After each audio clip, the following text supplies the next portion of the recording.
On November 17, 1972, an FBI investigation began to find out who fired the shot that killed Southern students Denver Smith and Leonard Brown. Several dozens of agents from across the country, including FBI agent Ted Jackson, flooded Baton Rouge. Jackson was in the bureau for a year and 9 months and remembers being moved from interviewing state troopers to the students. And there were rumors that some of the troopers had a problem being interviewed by me because I was a brand new agent, and I'm interviewing these troopers, and this is 1972, and I felt there was some resentment, but it really didn't bother me.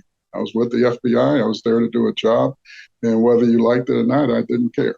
The FBI quickly narrowed the suspects down to 9 sheriff's deputies who carried shotguns and were positioned near a palm tree during the confrontation. The 9 were asked to take polygraphs. 4 of them passed and 5 declined. A state grand jury was later set up to review the case. A grand jury is able to subpoena witnesses, hear testimonies under oath, and recall suspects. State Grand Juror Billy Batto, a 27-year-old at the time, sat alongside 11 other grand jurors. They narrowed it down to like a line of deputies from the angle of the shots, I believe. This group of deputies was determined by the local district attorney, and it was similar to the ones that the FBI thought were in a triangle from the administration building to the tree, as the area where the live shot came from. Battle remembers the deputies called to testify stuck with their accounts that they didn't fire the fatal shot or know who did.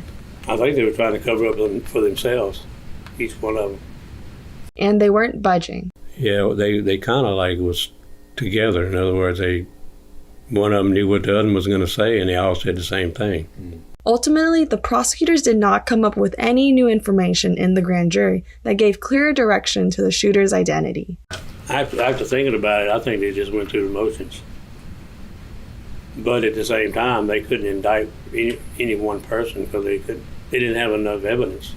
The FBI was set to close the case, but some officials weren't ready to give up. Stanley Pottinger, the top civil rights lawyer in the Department of Justice, feared that the state prosecutors might not have pushed hard enough, as had often happened with these kinds of cases in the South. He decided to give it a closer look with a federal grand jury. It continues to this day to try to be a last ditch, in a sense, to find out if the state, which should have done a good job, let's see if they did a good job, and therefore there should be no indictment, or they were corrupt and they used political and bias reasons for not indicting. So we're going to look at that again. Steve Mayo, a criminal attorney in the U.S. Attorney's Office in Baton Rouge, then assisted Jeff Wilden, an attorney from Washington, in analyzing the case's evidence. He had several different pictures.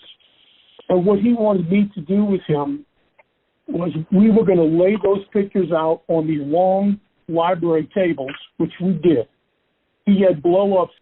He and I were trying to figure out together which gun fired the deadly shot.